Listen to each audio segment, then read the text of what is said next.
Hi everyone, welcome to this mini introduction to how to create structure and routine, but enjoy freedom and independence. So as you see, I've got a blank paper here and I'm just going to show you some sort of key parts to consider if you want to sort of think about where am I going in the next few months. So I look at things in seasons and also school terms because I used to work in schools and we used to do things in 12 weekly chunks. And if you've got children that you are taking to school of whatever age, you know that most of your life revolves around the kids. If not, just think of things in terms of seasons. So at the moment, I'm focusing on October, November, December, and then again it'll be January, February, and March, and then we go from there. So here's a blank paper to represent you and your life. Okay, and things to consider is what your initial thoughts are when we start the process. If you've got a journal, it can be really handy to write down anything that comes to you in this process, because this will give you an idea of any of the beliefs that you have, your values, and any blocks to progressing forward. And then start with a blank paper. And sometimes people can just end up staying with the blank paper, but I'll give you some ways of thinking about this. So just a little bit about me before we start the process is I've got 2 grown-up boys, and there was a time up until about 2014, 2016, where my life revolved around physically being in the work office, in the workplace, and spending time with both of the kids. But around 2016 is when I started thinking about what else do I want to do besides working full time, and what are the things that just make me feel good. So this process is the structure and routine that you need in your life in order to do your job day to day, balance things out, keep stress to a minimum, and to put in the things that are the sort of have-tos. So first of all, this is what I want you to do. Now, even though we can put things on our phone and even have an electronic diary, I want to show you this process because it's just a way of getting the brain activated into a mode of considering various different options. So the first thing to do is, as you can see very roughly with my nice pen, I've drawn these 3 lines for October, November, December. So we just start that process. So this is just really an introduction to a much longer workshop that I do. So get you going, get you thinking. So first of all, of course, in our life, we have things that we must do, things that we want to do, and things that we'd love to do. And the must do and love to do aren't always the same things. And I'm going to show you a few different tools that can help you consider. So in your must to, now if we're thinking about 3 months, I'll show you how to map that out. But by week to week, you must do are things like the basics of living. Maslow's hierarchy of needs is you need to get food in, pay your bills, go to work or do some kind of work, work in the home, work in an office. If you have children, organise them, get their clothes for school, things like that. So this is routine and structure.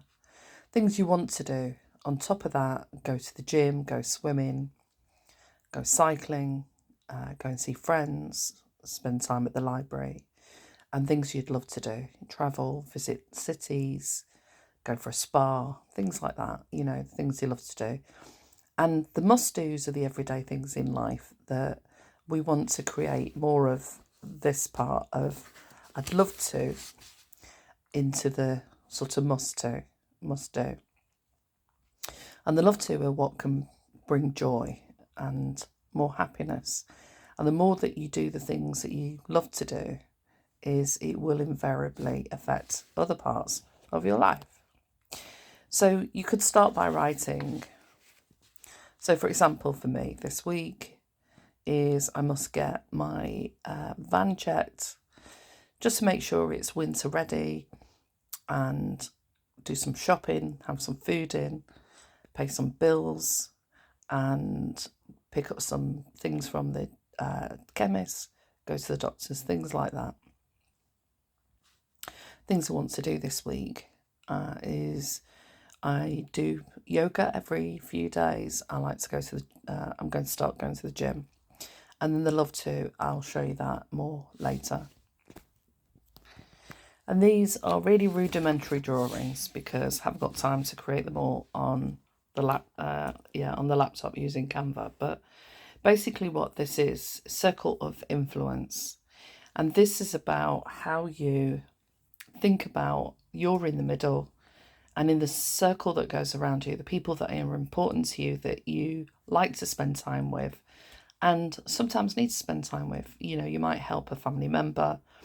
There might be friends around you that you like to connect with. And we've all got 24 hours in the day and 7 days a week. So we're all similar in that. So now you'll see I've put little circles in there, and the coloured in circles are family members and the other ones are friends. And so that's who's in your circle of influence. The ones in the outer circle are people that you know that are more acquaintances, and people on the outer circle can come on the inner circle once you've, developed trust and you like spending time with them and it's a quality relationship. So these are the, when we're thinking about what we want and how we want to increase more joy and happiness and reduce stress, we need to also think about the sorts of allegiances we've got in our life and how other people's desires, needs and opinions can influence ours. So I just wanted to introduce you to this circle of influence as an idea to think about who else do you give your energy and attention to. Because when we're thinking about well-being, we've got to really think about the energy within that. So now this is my very basic, I've got a much nicer one on my laptop, well-being wheel. And each aspect of the wheel has an element in life. And what we know in mental health and well-being is to start to think about if there's changes that we want to make and we want to improve how we feel and enjoy life in general, we need to think about the different aspects of life. And if you're overwhelmed at the moment, all you're going to want to do really is draw the wheel and put those different aspects in. So on the other parts of the wheel, you might put spirituality, you might put friendships, you might put money, and then what you want to do is score, say in health. If 10 is feeling great and 0 is not, you might score where you feel in health. Okay, so I'll put an 8. But there's times in my life, and then I record that, this is Sunday, we're in October, and then you can ask, why is it an 8? What would make it a 9 or what would make it a 10? So we do the same in relationships and we do the same in work. So you might put a 4 or a 5 or a 6 in work. So what makes it a 4? What makes it a 5? What makes it a 6? And then you just write down underneath any thoughts that you have about that. And the idea of doing this is again, to have well-being, to have routine and structure supports this frame for your life. And sometimes you can score really high on some of those aspects, and sometimes you score low. And whenever we start to make changes, and we're in October now, so this is like a 3-month plan, okay, that will break down to a month and then we'll break down week to week. That's not fixed, that can be flexible, but it's what you do to start out, and then you start to test out some of those ideas. So for example, a lot of people want to improve their health, So is it aerobic fitness? Is it physical fitness and strength? Is it mobility? So I'm going to be doing some videos around midlife, and also why I'm starting to go back in the gym, even though I do yoga and I do walking and occasionally get out on my bike. So when we think about health, and then what would you want to do to improve that? And then in a workshop, we go into more detail about how you can set realistic goals depending on where you're at right now. And then the same in relationships. That can be a personal relationship, your love relationship with your partner, your husband, or in dating, or in friendships in general, or you can put friendships here. Then you can put spirituality, 0 to 10. How happy are you with that? And that can include religion. So that's the wellbeing wheel, and that's just a mini introduction to that. So when we look at the circle of influence, we would be then thinking about, if there's things that we want to do week to week, it's sometimes hard to focus on every aspect of our life. So we might choose one. So if it's career we're not satisfied, we might create some goals that week to think, okay, I'm going to go on the internet, I'm going to go on LinkedIn, I'm going to go on the Guardian Jobs, have a look at what's out there, do some research, or go to the job centre, look in the paper, or talk to friends. Or it might be that you're fairly satisfied in your job, but you'd like a bit more of a challenge. So you ask HR about any courses that are going on. Or you might be really overwhelmed and tired, so you have a look at how you delegate, things like that. So that would just be focusing on that aspect. And because career and home life is a big factor for everybody, if we're fairly satisfied in our careers, it can make a massive difference to our mental health. And the same as if we've got anything going on here in our circle of influence, especially in our inner circles. We've got sick parents, or a granny that we need to look after, or sibling issues that will invariably affect all aspects of our life. And then it's how do we, what tools do we use to create balance, so that even if any of these things stress us out, any of these things aren't working, how do we increase joy, happiness, peace, and then decrease, stress, low mood, kind of like that. So all of these things are symbiotic, they affect each other. So this is again just the introduction to that as a concept. If you want to see more fuller understanding of these things that I'm talking about, I've actually got a recording on my YouTube page where I did I think it was 2.5 hour session actually, that covers a lot of this stuff around well-being. But I'm also going to do some mini videos looking at taking each segment. I've also got an ebook where people who sign up to the workshop will be able to get access to. So now we're back to the overall 3-month plan. So of course what I'm talking about now is really sitting down and thinking about over the next few months, and I'll show you how to divide it up into weeks. Okay, I'm going to show you how I do this planner. I write out a lot of things by hand still. I just find it really good for putting my thoughts in order. So for the October one, I've focused on just putting in every Monday, breaking it up into 4 weeks. On the November one, I'll show you, this is how I often do it, which is I focus on highlighting Friday, Saturday and Sunday, because I love the weekends. And then for the December one, I haven't put anything in yet. Now, the calendar's the same, but we know that energy flows where attention goes.